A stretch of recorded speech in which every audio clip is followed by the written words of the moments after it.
everybody and welcome back. We are on day 22 now of our hand dyed yarn advent calendar. Again, I'm just going to go straight in, not hanging about. Okay, what is, ooh, again it looks edible.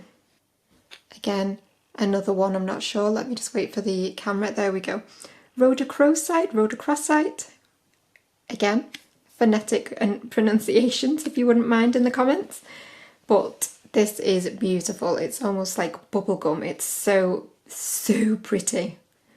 All those beautiful shades of pink in there. I'm hoping that the camera's picking up. We've got the really deep magenta type pinks here and then going through to really beautiful soft pinks throughout. It's absolutely stunning. I love it, but like I say, it does look almost edible, doesn't it? It's really pretty. So let's add that to the sausage pile. Smush them all in a little bit. So that's how we're looking. We've got 2 left now, and I'll see you again tomorrow.